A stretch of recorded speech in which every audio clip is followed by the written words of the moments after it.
बिस्मिल्लाहिर्रहमानिर्रहीम। नाज़रीन अस्सलाम वालेकुम। प्रोग्राम वेलकम टू आईटी के नेक्स्ट एपिसोड के साथ आपकी खिदमत में हाजिर हैं। इससे पहले कि हम अपने प्रोग्राम के फॉर्मेट में चलें, एक हदीस नबवी सल्लल्लाहु अलैहि वसल्लम का मफ़हूम पेश करना चाहता हूँ। हदीस नबवी सल्लल्लाहु अलैहि वसल्लम का मफ़हूम कुछ इस तरीके से है कि एक मुकम्मल मुसलमान, एक मुकम्मल मुस्लिम वो है जो अपने भाई के लिए वही चाहे जो वो अपने लिए चाहता है।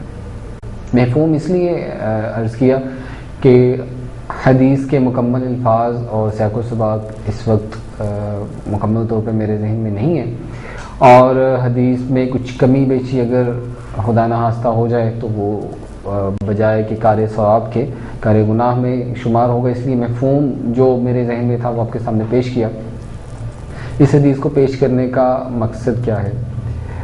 नाज़रीन, सबसे पहले तो ये कि हम STV और वेलकम टू आईटी की टीम जो काम कर रही है उसका मकसद भी वैसे तो यही है, क्योंकि हम ये चाहते हैं कि हम इस फील्ड में आगे बढ़ें तो हम अपने दूसरे साथियों को भी साथ लेके चलना चाहते हैं। लेकिन आज जिस ख़ास मकसद के लिए मैं थोड़ा सा टाइम जो है इस प्रोग्राम का यूज़ करना चाहता हूँ, यूटिलाइज़ करना चाहता हूँ, वो मेरे इल्म में एक बात पिछले दिनों आई कि हमारे यहाँ एक फलाही इदारा काम कर रहा है, पाक welfare laboratories medical centre and blood centre. इन्होंने पिछले दिनों ब्लड सर्वे किया मुख्तलिफ लोगों का, और ये बात सामने आई कि सियालकोट का हर चौथा, एवरी फोर्थ पर्सन जो है वो हाइपेटाइटिस के मर्ज में मुब्तला है। यानी लम्हा फिक्रिया है कि हर चौथा बंदा, यानी 100 में से कम 25 जो है वो इस मर्ज में मुब्तला है और मुख्तलिफ स्टेजेस पे मुख्तलिफ कंडीशंस में है। तो इससे जो हमारी पाक welfare laboratories medical centre blood bank जो कि डिफेंस रोड पे जिनकी एक इमारत है जहाँ पर ये सारा काम अपना कर रहे हैं, वो इस बेस के ऊपर, यानी इस एक सर्वे के बेस के ऊपर फिर इसी इदारे की इंतज़ामिया ने एक और इनकलाबी स्टेप लिया कि वो हाइपेटाइटिस के मतलब अपने काविशें जो हैं उनको उन्होंने ज़्यादा किया, और इस वक्त तक मार्केट की निस्बत बहुत ही कम रेट्स के ऊपर हाइपेटाइटिस के तमाम टेस्ट और इसके इलाज, वैक्सीन वगैरह का वो इंतज़ाम कर रहे हैं। इसके अलावा हर संडे को, हर इतवार को लाहौर से मेडिकल स्पेशलिस्ट जनाब आसिफ महमूद साहब तशरीफ़ लाते हैं और वो स्पेशली फ्री जो सारा इस प्रोसीजर को वो कर रहे हैं। और जहाँ तक मेरे इल्म में है कि इस वक्त तक जो तमाम यहाँ पर काम हो रहे हैं उनमें इंतज़ामिया अभी तक जो है नो प्रॉफिट नो गेन तो एक अलहदा चीज़ हो जाती है, अभी तक अपनी तरफ से लोगों की खिदमत कर रहे हैं। प्रॉफिट तो दूर का रहा, लॉस तो नहीं कहना चाहिए, लेकिन अपनी तरफ से वो ऐड कर रहे हैं। अभी तक वो कुछ गेन नहीं कर रहे, ना ही उनका गेन करने का इरादा है। तो ये तमाम बातें अर्ज़ करने का मकसद सिर्फ ये है कि जो लोग इन अमराज में मुब्तला हैं वो भी यहाँ से फ़ायदा उठाएं, और जो मुखय्यर हजरात या आम आवाम में से जो इस कार खैर में हिस्सा लेना चाहें वो भी इनसे रब्ता कायम करें। और आई थिंक कि इस वक्त सियालकोट लेवल पे इस कम से कम इस लेवल के ऊपर, जिस लेवल के ऊपर ये काम कर रहे हैं, मेरी नज़र में भी कोई ऐसा इदारा नहीं आया। अपनी रूटीन की जो हमारी प्रोग्राम शेड्यूल है इनकी तरफ चलते हैं। इस वक्त हम लोग अपने जिस क्राइटेरिया पर काम कर रहे हैं, सिस्टम में हमने मदरबोर्ड देखा, प्रोसेसर देखा और मुख्तलिफ काम। आज जो मामला हम यहाँ पर डिस्कस करेंगे वो है memory, secondary memory. Primary memory में हमारे पास रैम और रोम्स जो है वो मौजूद होती हैं, लेकिन सेकेंडरी मेमोरीज में डिस्क्स जिनके ऊपर हम जिनको दूसरे लफ्ज़ों में मुस्तकिल मेमोरी भी कहते हैं, जिनमें हम मुस्तकिल जो है अपना डाटा जो है वो सेव करते हैं नेक्स्ट यूज़ करने के लिए। हमारे पास रैम्स और रोम्स जो हैं वो मुस्तकिल मेमोरी हैं हमारे डिस्क के लिए, सॉरी कंप्यूटर के लिए। लेकिन यहाँ पर जो हम यूज़ करते हैं काम, वो तो जैसे ही कंप्यूटर ऑफ हुआ हमारा सारा काम जो है वो ख़त्म, क्योंकि रैम एक आर्जी मेमोरी।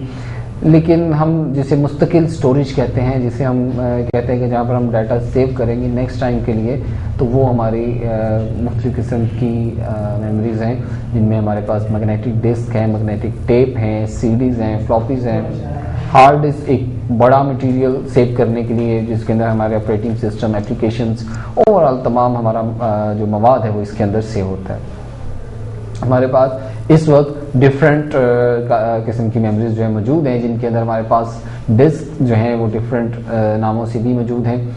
आज जो हम यहाँ पर डिस्कस करना चाहते हैं वो है हार्ड डिस्क। नाज़रीन, मेरे पास इस वक्त 2 हार्ड डिस्क जो हैं वो मेरे पास मौजूद हैं, लेकिन इन हार्ड्स को मैं इनका ये जो मटेरियल है वो अगर आप देखें, हार्ड का जो बोर्ड है, अब ये दोनों तरफ से हार्ड मैं आपके सामने शो कर रहा हूँ। एक तरफ से हार्ड जो है वो उसका फ्रंट आप देख रहे हैं, ये जिसे हम दूसरे लफ्ज़ों में हार्ड का बोर्ड कहते हैं, दिस साइड। और ये जो दूसरा मेरे हाथ में जो आपको इस वक्त मिरर टाइप प्लेट नज़र आ रही है, असल में हार्ड जो डिस्क जो है वो ये है। बाकी जो आप ये ग्रीन कलर का एक प्लेट देख रहे हैं और इसके ऊपर आप मुख्तलिफ आईसीज वगैरह देख रहे हैं, ये बोर्ड कहलाता है और ये हार्ड को कंट्रोल कर रहा है। और इसके वजह से हार्ड के जो राउंड्स हैं और हार्ड की जो स्पीड्स हैं वो मुहैया करती हैं। जबकि दूसरी तरफ मेरे पास जिस डिस्क को मैं खोल के आपके सामने पेश कर रहा हूँ इस वक्त, जो आप स्क्रीन पर देख रहे हैं, इसके अंदर ये जो आप एक प्लेट देख रहे हैं, ये असल में वो डिस्क है जिसके ऊपर हमारा डाटा जो है वो सेव होता है। और इसके ऊपर ये आपको एक हैंडल सा, एक पिन सी जो नज़र आ रही है दिस साइड, ये पिन जो है ये हार्ड को रीड कर रही है, ये इसका हेड जो है वो इसको कर रही है।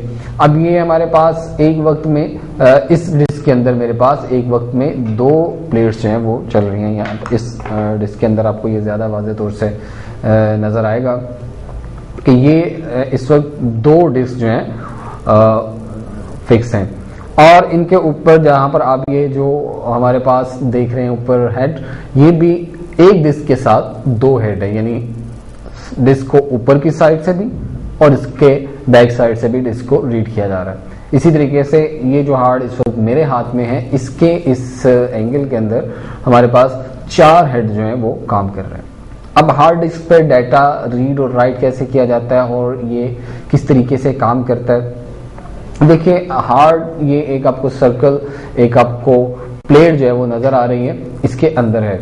इसके अंदर डाटा आप सेट करते हैं और ये डाटा जो है आप जैसे ही आप डाटा राइट करते हैं, ये रीड करवाने के लिए डिस्क की तरफ आप कंप्यूटर रजू करता है, तो ये जो हेड इसके ऊपर है, ये हेड जो है ये इसको मूवमेंट है इसकी। ये अगर आप इसके एंगल्स देख सकते हैं, तो ये एंगल्स जिस तरह मैं इस वक्त इसको अपने हाथ से हिला रहा हूँ, ये एंगल्स चल रहे हैं। ये हिस्सा मैग्नेटिक है, नीचे वाला जिसके साथ ये हेड जो है वो जुड़ा हुआ है। अब ये जो प्लेट्स हैं ये अपनी जगह पर एक खास स्पीड के अंदर घूमती हैं, मुख्तलिफ स्पीड चलती हैं, और ये जो हेड है ये अपनी एक खास रोटेट जो इसका एंगल है उसके ऊपर रोटेट करता है।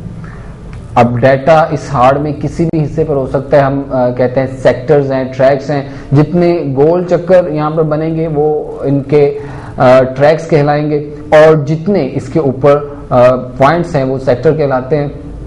तो हर सेक्टर और हर जो इसका आप कहेंगे ट्रैक है वो इस हेड के नीचे आता है और उसको रीड करता है। इस तरीके इतनी स्पीड के साथ हमारा जो प्लेट है या जिसे हम डिस्क कहते हैं, जिसे मीडिया कहा जाता है, वो इतनी स्पीड के साथ घूम रहा है, और ये हेड जो है ये भी इतनी ही स्पीड के साथ उस वक्त अपने मतलूबा टारगेट को हासिल करने के लिए, अचीव करने के लिए चल रहा है। और ये अचीवमेंट जो है वो आप ये कह सकते हैं कि ये इस तरीके से चल रहा है कि ये अप एंड डाउन, क्योंकि इसकी कोई जो है इसकी कोई भी किसी किस्म की जो मटेरियल है वो अपनी जगह से हिलेगा नहीं सिवाय इस हेड के। ये हेड जो है सिर्फ ये अपनी जगह से मूव करेगा और इसी हेड के ऊपर और इसी हेड के ऊपर सारा काम डिपेंड करता है, क्योंकि ये डिस्क के ऊपर जो राइटिंग और रीडिंग है ये इन्हीं हेड्स के जरिए हो रही है। अब जैसे कि मैंने पहले कहा कि इस जो डिस्क है इसको हम तकसीम करते हैं ट्रैक्स और सेक्टर्स में। ट्रैक्स वो जो यहाँ पर इस तरह गुलाई की शेप में चल रहे हैं, जितनी गुलाई की शेप में ये ट्रैक्स हैं, और उन ट्रैक्स को आगे डिवाइड किया जाता है इनटू सेक्टर्स। ये जो सेक्टर्स हैं वो हमारे एक एक पॉइंट जो है वो कवर कर रहा है। हमारे ये सेक्टर्स और पॉइंट्स जो हैं ये तमाम के तमाम डाटा को कवर कर रहे हैं, डाटा को रीड कर रहे हैं, राइट कर रहे हैं। तो इस तरीके से हमारी डिस्क जो है वो काम करती है। सबसे पहले तो ये कि ये चलता है, इसको स्पीड में घूमना है। अगर आप इसकी बैक साइड देखते हैं तो इस जगह पे ये जो इस वक्त इस डिस्क के अंदर आपको नजर आ रहा है, तो यहाँ पर वो मोटर है जिससे ये चलेगी, यानी इलेक्ट्रिकल है, तो ये ड्राइव है। डिस्क तो ये है जो अंदर की साइड में चल रही है, लेकिन अब ये ड्राइव है। आमतौर पे हम हार्ड डिस्क या हार्ड ड्राइव दोनों अल्फाज इसके लिए यूज करते हैं, लेकिन यहाँ पर अगर आप देखें तो ये वो ड्राइव है जो इसको कंट्रोल कर रही है।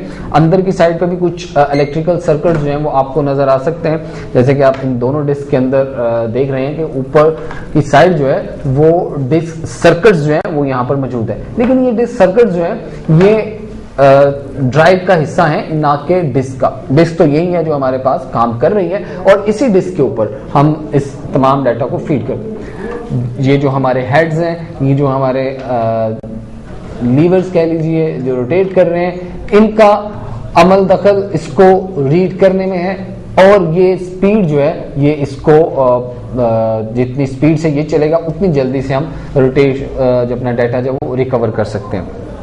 नाज़रीन, ये जो बोर्ड है ये इन तमाम चीजों को कंट्रोल करता है। उसके बाद डाटा को रीड और राइट करने का काम है।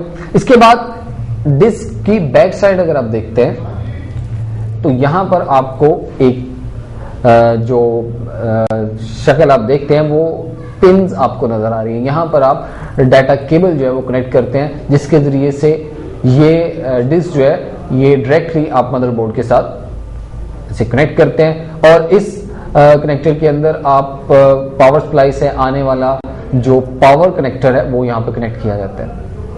नए जो हार्डवेयर का इतना ज़्यादा इल्म नहीं रखते हैं, जो हार्डवेयर इतना ज़्यादा नहीं करते, उनके लिए कि जब आप यहाँ पर केबल्स कनेक्ट करेंगे तो आप देखेंगे कि आप जो डाटा केबल यूज करते हैं उस डाटा केबल के ऊपर एक रेड कलर की छोटी सी एक साइड से रेड कलर की पट्टी जो है चल रही है, और इसी तरीके से जो आप केबल पावर की यूज कर रहे हैं उसकी भी एक रेड वायर होगी। आप रेड वायर्स को रेड केबल के साथ कनेक्ट रखेंगे, यानी इस तरीके से कि जब आप यहाँ पर पावर केबल कनेक्ट करते हैं तो उसके दूसरी तरफ आपको रेड केबल जो है वो साथ कनेक्ट होनी चाहिए। पावर केबल जो है वो तो आजकल जो नई डिस्क आ रही हैं उनके अंदर पावर केबल जो है वो तो गलत एडजस्ट की ही नहीं जा सकती। डाटा केबल में भी ये चीज़ है, जैसे कि यहाँ पर अगर आप देखें तो नीचे की साइड के ऊपर यहाँ पर एक छोटा सा कट जो होता है जो कि हमारी डिस्क की वायर के अंदर, जिसे हम डाटा केबल कहते हैं, उसके अंदर भी मौजूद होता है। इस तरीके से हमारे ये दोनों एडजस्टमेंट जो है वो सबसे पहले होनी चाहिए। उसके बाद हार्ड के अंदर दूसरी एडजस्टमेंट होती है जंपर एडजस्टमेंट। नाज़रीन, जंपर एडजस्टमेंट मुख्तलिफ हार्ड्स के ऊपर मुख्तलिफ होगी।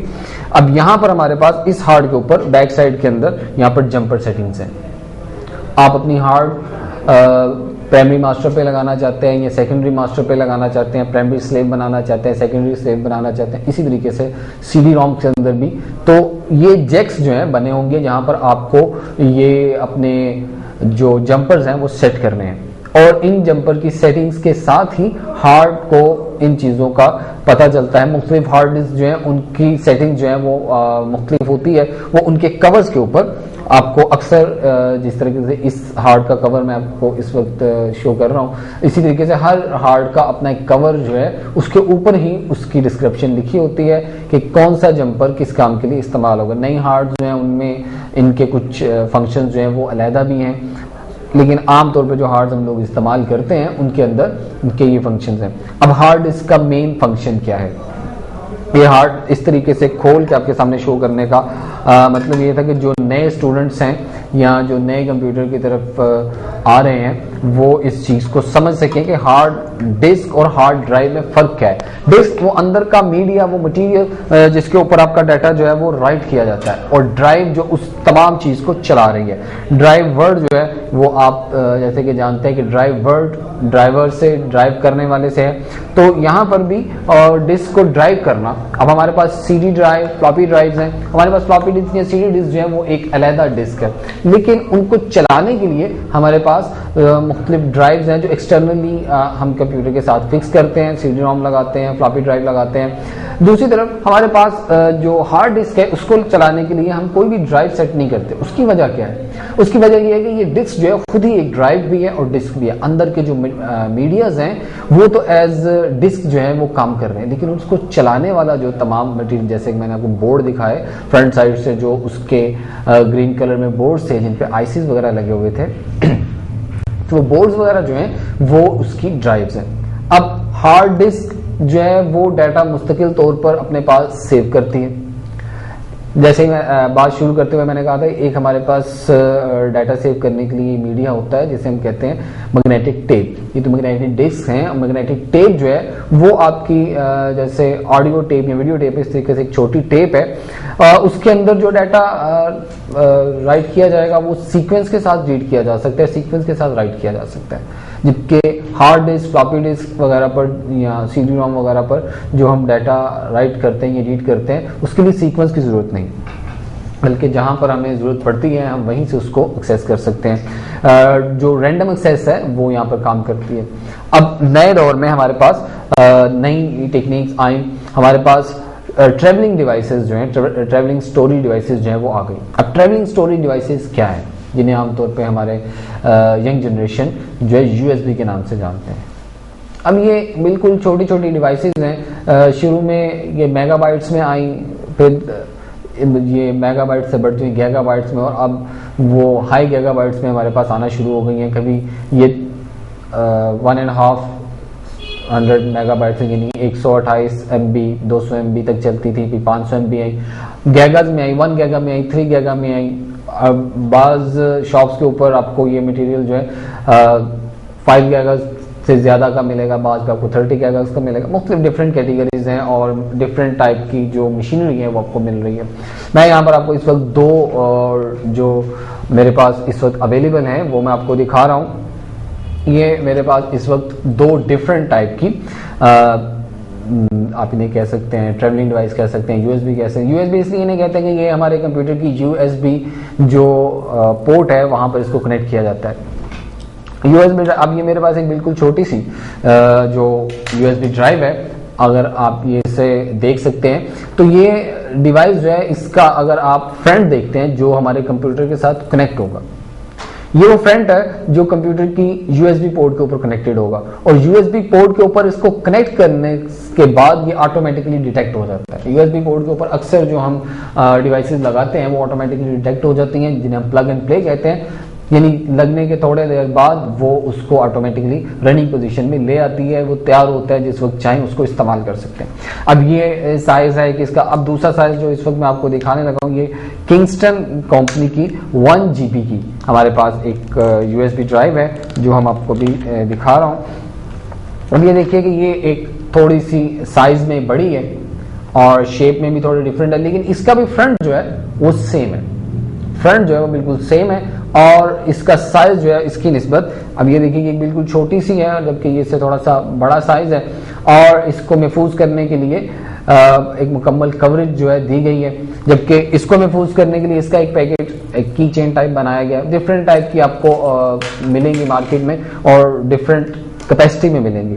अब जैसे ही आप इसको अपनी सिस्टम की यूएसबी पोर्ट में लगाते हैं तो आपका सिस्टम जो है वो इसे ऑटोमेटिकली डिटेक्ट करता है और विद इन सेकेंड्स ये इसको रनिंग पोजीशन में ले आता है। और इस डिस्क के अंदर जो इस वक्त मेरे हाथ में है, ये 1 GB 1 गीगाबाइट तक डाटा जो है वो होल्ड कर सकती है।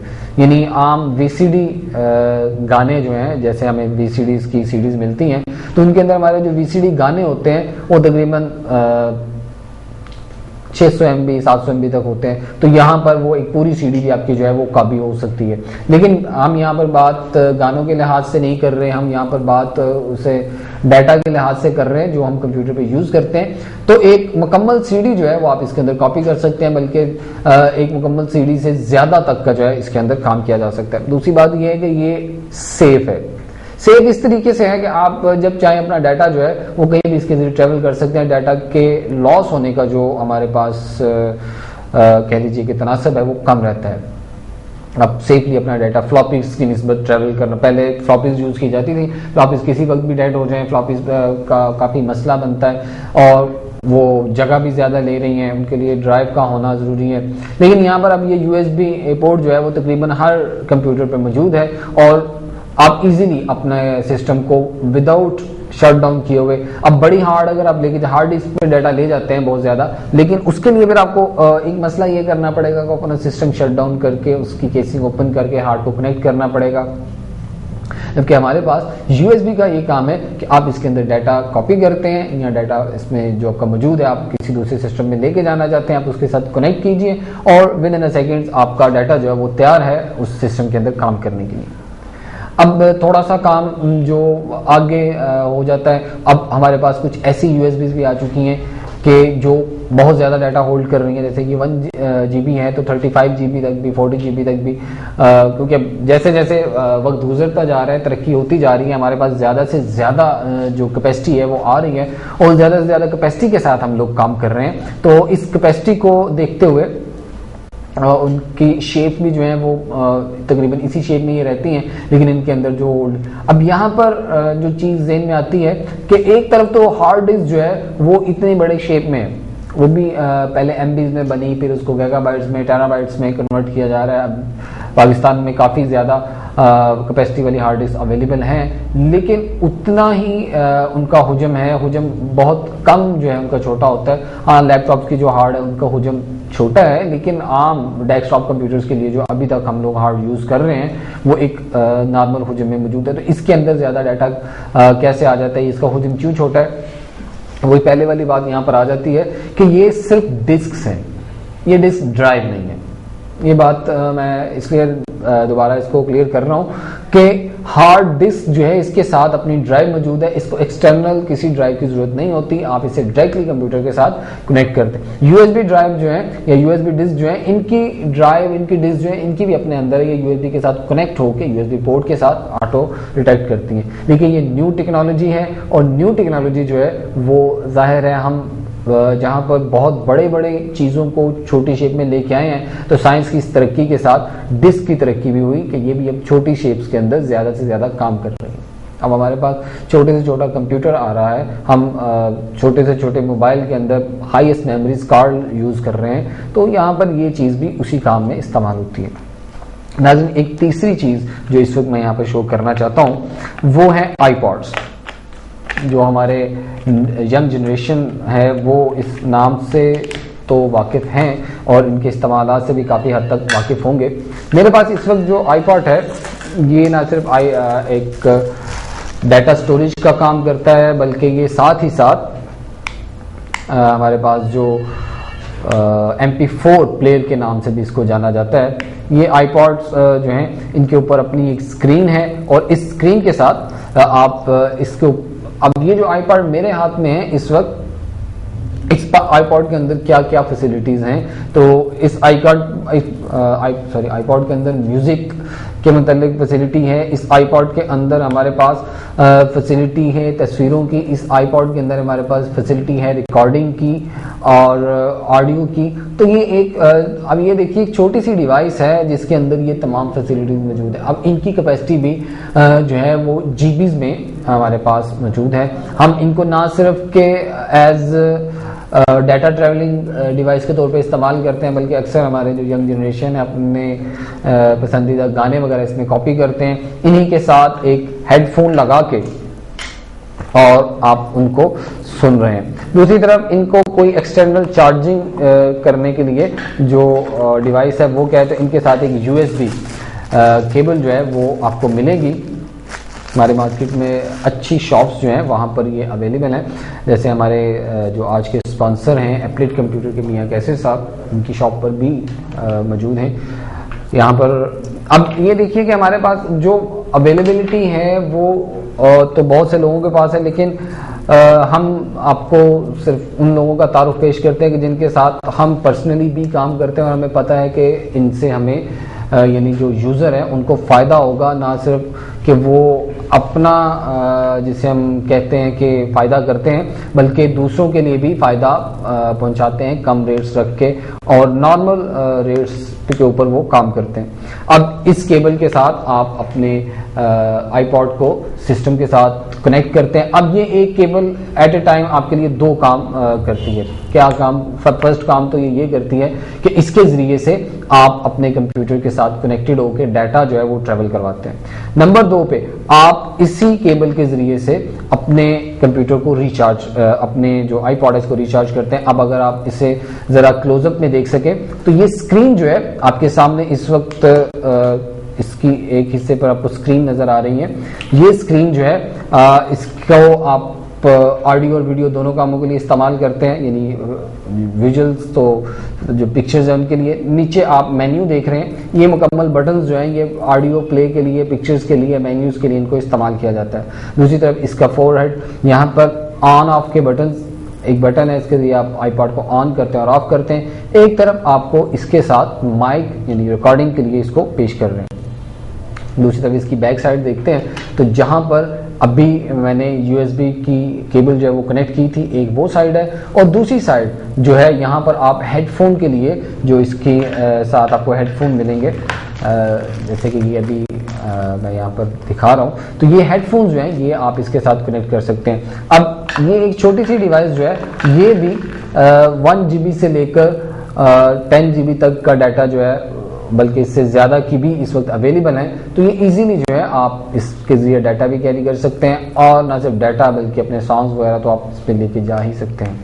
तो ये चलते फिरते आपकी वो स्टोरेज डिवाइसेस हैं जिनके ज़रिए से हम कंप्यूटर के साथ अपना राब्ता जो है वो हर वक्त जोड़े रखते हैं। किसी भी वक्त हम अपना डाटा जो है वो कंप्यूटर में इन और आउट कर सकते हैं। तो नाजरीन, ये हमारा आज का जो पहला सब्जेक्ट था वो था secondary devices, secondary storage devices. तो इनके सिलसिले में सबसे पहले हमने हार्ड को देखा, उसके बाद यूएसबी ड्राइव्स थी, और इनके बाद हमने आज एक आईपॉड जो न्यू टेक्नोलॉजी MP4 के नाम से जाना जाता है, हम उसको भी देख चुके हैं। अब नाजरीन, एक जो मज़ीद हमारे सेगमेंट्स हैं उनकी तरफ आगे चलते हैं। इससे पहले कि मैं दूसरे सेगमेंट की तरफ बढ़ूं, मैं बताना चाहता हूं कि आज के हमारे जो स्पॉन्सर हैं applet computer, basement city plaza, shop number 1230, मियां कैसर साहब, जो कि लैपटॉप में इस वक्त डील कर रहे हैं, ना सिर्फ न्यू एंड ओल्ड लैपटॉप्स बल्कि लैपटॉप एसेसरीज और लैपटॉप की रिपेयरिंग में भी डील करते हैं। और जैसे कि मैं पिछले प्रोग्राम में भी बता चुका हूं कि मियां साहब के साथ मेरे ज़ाती ताल्लुकात जो है तकरीबन पिछले 6 साल से हैं, और मैं ज़ाती तौर पे ये समझता हूं कि मियां साहब जो हैं जिस तरीके से एक न्यू यूज़र है या कोई उनका पुराना जानने वाला उसको डील करते हैं, तो अपने लिए आई होप कि वो एक नॉर्मल सा प्रेफर रखते हुए यूज़र को डील करते हैं, ताकि यूज़र की जो रिक्वायरमेंट है वो भी पूरी हो और उसके ऊपर कोई ज़्यादा बोझ ना बने। अगला हमारा सेगमेंट है क्वेश्चन आंसरिंग का। तो हम जो क्वेश्चन आज मैंने 1-2 सेलेक्ट किए हैं जो कि आगे फॉर्मेट में चलते रहेंगे। एक हमें क्वेश्चन भेजा है नई महमद साहब ने अदालतगढ़ा से, अदालतगढ़ जो उनके स्पेल थे वो मुझे जो समझ आया। नई भाई फरमाते हैं कि कंप्यूटर की स्पीड बहुत कम है, 2-3 साइट्स ओपन करने पर बेहुदा साइट्स ओपन हो जाती हैं। नहीं भाई, यहाँ पर मैं आपको थोड़ा सा अपने पिछले प्रोग्रामों में लेके जाना चाहूँगा। अगर आपने मेरे पिछले प्रोग्राम देखे हो तो वहाँ पर मैंने एक बात आपको सबसे पहले आई थिंक दूसरे या पहले प्रोग्राम में भी इस बात को हमने डिस्कस किया था कि बहुत सी ऐसी साइट्स हैं जो इखलाक से घिरी हुई हैं, और जब आप इन पर विजिट करते हैं तो अक्सर औकात इनसे डिफरेंट किस्म के वायरसेस और स्पाईवेयर्स और एडवेयर्स जो हैं वो आपके कंप्यूटर में ऑटोमेटिकली डाउनलोड हो जाते हैं। अब ये काम किस तरीके से करते हैं, लास्ट टाइम जो मैंने बात बताई थी वो तो ये थी कि आपका सिस्टम जो है वो वायरस की रेंज में आ गया या आपके सिस्टम से डाटा वगैरह चोरी हो जाएगा। लेकिन ये भी एक चीज़ है जो कि मैंने बताई थी कि आपके सिस्टम में ऑटोमेटिकली मुख्तलिफ साइट्स ओपन होना शुरू हो जाएंगी। जैसे ही आप नेट के साथ कनेक्टेड होंगे तो वो जो आपने साइट ओपन की थी उसमें से जो एक सॉफ्टवेयर आपके सिस्टम में डाउनलोड हो गया वो ऑटोमेटिकली नेट की स्पीड के साथ एक्टिवेट हो जाएगा और आप कोई सी भी वेबसाइट ओपन करेंगे तो उसके थोड़ा सा उस वेबसाइट पे काम करने के फौरन बाद वो अपनी वेबसाइट की तरफ आपको प्रूव करेगा। इसकी 2-3 तरीकेकार हैं। ये भी तरीकेकार हो सकता है कि आपकी जो टास्क बार है नीचे वहां पर आपकी जो सिस्टम के जो मुख्तलिफ आइकॉन्स आते हैं वहां पर भी वो एक अपना खास आइकन जो है वो शो करता है। वो रेड कलर का हो सकता है, वो ग्रीन कलर का हो सकता है, मुख्तलिफ कलर्स में, ये मुख्तलिफ शेप्स में हो सकता है और वो साथ ये शो करता है कि आपका सिस्टम ऑन रिस्क है। और ऑन रिस्क इस सिस्टम को आप अगर बचाना चाहते हैं तो आप फ्लास साइट से एक एंटीवायरस है उसको डाउनलोड कीजिए या एंटी स्पाईवेयर उसको डाउनलोड कीजिए और वो आपका सिस्टम जो है वो सेव होगा। दूसरी तरफ ये काम होता है कि आप जैसे किसी वेबसाइट को विजिट करते हैं, मसलन आप अपनी किसी एजुकेशनल वेबसाइट को ओपन करना चाहते हैं, आप उसका एड्रेस लिखते हैं, जैसे ही आपकी वो वेबसाइट लॉगिन होना शुरू होती है, यानी कि आप अपने एक्सप्लोरर के टास्क बार में देखते हैं, एक्सप्लोरर की जो स्क्रिप्ट है उसके वहाँ पर चल रहा होता है जी वेटिंग फॉर रिप्लाई, और वो थोड़ा बहुत डाटा भी उसका कॉपी करता है। आपकी जो स्टेटस बार है उसके ऊपर उस वेबसाइट की जो स्टेटस के लिए उन्होंने वहाँ पर उसका टाइटल बनाया है वो नज़र भी आता है और उसके फौरन बाद ही या तो एक नई वेबसाइट ओपन हो जाएगी नई विंडो में या उसी विंडो के अंदर वो काम शुरू कर देगा। और अक्सर का तो दोनों तरफ काम चलता है, एक नई विंडो भी ओपन होती है और वहां पर भी, और ये इखलाक से घिरी हुई वेबसाइट्स जो हैं वो आपके सामने शो हो जाती है। खासतौर पर उस यूजर के लिए जो फैमिली के साथ बैठ के सिस्टम यूज करता है या वो बंदा जो ओपन सिस्टम यूज कर रहा है उसके लिए तो बाज़ औक़ात ये एक ऐसा मामला होता है कि वो कंट्रोल से बाहर है। यानी आपके साथ अगर आपके फैमिली मेंबर्स बैठे हैं और यकदम इस तरह की वेबसाइट्स ओपन हो तो एक तो अपनी शर्मिंदगी और उसके बाद उसको कंट्रोल करना। तो इसका सबसे पहला हल तो इसका ये कि गुस्ताखी माफ के अल्फाज में यूज करूं या क्या कहूं, मैं कुछ इस वक्त समझ नहीं पा रहा कि आपने जो वेबसाइट विजिट की होगी उस वेबसाइट से ये वायरस जो है सबसे पहले तो डाउनलोड हुआ, तो सबसे पहले तो अवॉइड करें ऐसी वेबसाइट पे जाना। बल्कि अवॉइड करना कि इसको कम से कम एक मुसलमान जो हमारा एक अकीदा है और हमारा जो एटीट्यूड होना चाहिए उसके लिहाज से तो इन वेबसाइट्स पे हमें विजिट करना ही नहीं चाहिए। सबसे पहली बात तो ये, और दूसरी बात ये है कि जो नौजवान खास तौर पे नेट को यूज़ करते हैं वो इससे, जैसे कि मैं पहले दिन से एक बात कह रहा हूँ कि इससे तालीमी मेयार पर यूज़ करें और ये ना हो कि आप एक जो गलत यूज़ कर रहे हैं आपकी वजह से आपका कोई दूसरा साथी जो है वो इसके असल यूज़ से भी मना कर दिया जाए। उसकी मिसाल मैं इस तरीके से देता हूँ कि आप कोई इस तरीके का काम कर रहे हैं और वो आपके किसी दूसरी साथी के वालिदैन तक वो बात पहुंची, उन्होंने अपने बच्चे को या बच्ची को कंप्यूटर यूज़ करने की इजाज़त नहीं देंगे क्योंकि वो आपके एक स्टेप को जानते हैं कि कंप्यूटर का तो इस तरीके से या नेट का इस तरीके से इस्तेमाल किया जाता है। सबसे पहले तो अवॉइड करें इन चीज़ों को, और जैसे हम कहते हैं कि इख्तियार जो है वो आपके इलाज से बेहतर है। तो बजाय इसके कि आप वायरस का इलाज सबसे पहले जी ढूंढ लें या हम, तो सबसे पहले तो आप एहतियात कीजिए। अब इस वक्त जो नईम साहब के साथ मसला हो चुका है तो इसके दो तरीकेकार हैं। पहला तरीकेकार तो ये है कि आप कोई अच्छा सा एंटीवायरस इंस्टॉल कीजिए और उसके जरिए से, और ऐसा एंटीवायरस इस्तेमाल कीजिए जो कि अपग्रेडेड हो और उसके अंदर एंटी स्पाई भी इंस्टॉल्ड हो। एंटी स्पाई और एंटी वायरस को आप रन कीजिए और उसके जरिए से उम्मीद है कि वो खत्म हो जाएगा। अगर ऐसा नहीं होता, दूसरा तरीका ये है कि अगर आपके पास उसके लिए कोई आइकॉन भी आ रहा है और स्पेशली आपके सिस्टम के अंदर, आपके डेस्कटॉप के ऊपर या आपके जहाँ पे सिस्टम आइकॉन्स आते हैं, सिस्टम ट्रे जिसे हम कहते हैं, वहां पर अगर कोई आइकॉन्स आ रहे हैं तो सबसे पहले आप उसको नोट करें कि उसका नाम क्या है। फर्स्ट ऑफ ऑल उसका नाम नोट कीजिए और आप अपना जो टास्क मेन्यू है उसको ओपन कीजिए, जिसे हम आम लफ्जों में जबरदस्ती वाले काम कहते हैं, कंट्रोल और डिलीट। वहां पर प्रोसेसिंग में आ जाइए।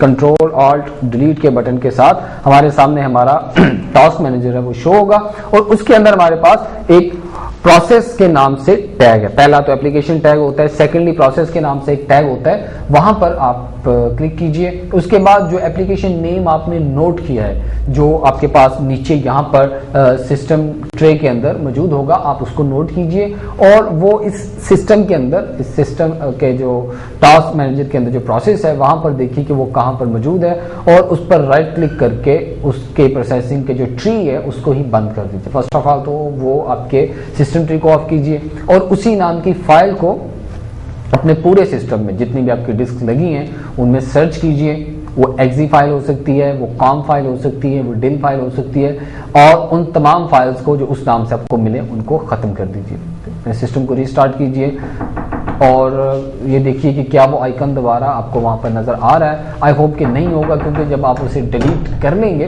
तो वो आपको आइकन वहां पर नहीं मिलेंगे। फर्स्ट ऑफ ऑल तो ये आपका काम कंप्लीट हुआ। नेक्स्ट भी अगर नेट से कनेक्ट होने के बाद फिर से वही सिस्टम हो रहा है तो अब आप उसका यूआरएल नंबर नोट कीजिए और उस यूआरएल नंबर के नाम से, उस .url के नाम से एक फाइल होगी, आप उसको सर्च कीजिए और उसको डिलीट कीजिए। बाज़ ऐसा होता है कि कुछ स्पाईवेयर जो है हिडन और आपकी सिस्टम फाइल्स के साथ रिप्लेस हो जाते हैं। अब वो सिस्टम फाइल के साथ जो रिप्लेस हो गई हैं, अटैच हो गए, तो वो आपको नहीं मिलेंगे। जाहिर है वो उसके लिए फिर आपको एंटीवायरस या एंटी स्पाइस के साथ भी अगर आपका मसला हल नहीं होता तो फिर आपको अपनी विंडो फॉर्मेट करनी पड़ेगी। तो इतने लंबे झंझट में जाना और इतना ज़्यादा काम और टाइम की वेस्टेज, जाहिर है एक लम्हे का जो काम है वो अब आप जैसे आप अपनी वेबसाइट्स के मुतालिक करते हैं कि आप किसी खास वेबसाइट को विजिट करने के लिए अपने नेट को ऑन किया, लेकिन वो वेबसाइट विजिट करने की बजाय आपका सिस्टम जो है वो आपको दूसरी वेबसाइट्स की तरफ, गोगे वो बेहुदा वेबसाइट्स ना भी हों लेकिन वो एडवर्टाइजमेंट की वेबसाइट्स आपके सामने लेकर तो आ जाए और आपका जो ओरिजिनल कह लीजिए कि काम है, टास्क है, आप उससे हट जाते हैं। तो इन तमाम चीज़ों से बचने के लिए कोशिश ये कीजिए कि सबसे पहले तो किसी ऐसी वेबसाइट को विजिट ना कीजिए कि जो इस किस्म के मवाद पर मबनी हो। नंबर 2, किसी भी ऐसी ईमेल को मत टच कीजिए, उसकी खास तौर पे उसकी अटैचमेंट को बिल्कुल ना खोलिए जिसको आप जानते नहीं हैं, और जिनके साथ अटैचमेंट्स फाइल जो हैं वो cscr.com या .exe के नाम से अटैचमेंट फाइल्स हों, उनको तो बिल्कुल आप ओपन नहीं कीजिए, क्योंकि ये तो सिंपली एग्जीक्यूटेबल फाइल्स हैं। जैसे आप उनको डाउनलोड करके रन करेंगे तो वो कोई ना कोई फाइल जो है वो आपके पास रनिंग होगी। हाँ, अगर आपने खुद किसी से कोई फाइल मांगी है, मसलन आप अपने किसी दोस्त से किसी खास एप्लीकेशन की फाइल मांगी है तो वो ज़ाहिर है वो भी एक्जी फाइल होगी, लेकिन आपका वो ट्रस्टेबल सोर्स होगा, यानी आपका दोस्त का ईमेल एड्रेस है, आपके दोस्त का वो मैसेज है, तो वो तो आपके लिए ट्रस्टेबल होगा। लेकिन एक ऐसा ईमेल मैसेज जो आप नहीं जानते कौन है, मुख्तलिफ किस्म के मैसेजेस आपके ईमेल बॉक्स में आ जाते हैं, तो उनके साथ आमतौर पर जो है वो वायरसेस ही होते हैं या एडवेयर्स ही होते हैं। आमतौर पे याहू, हॉटमेल, जीमेल वगैरह तो इन्हें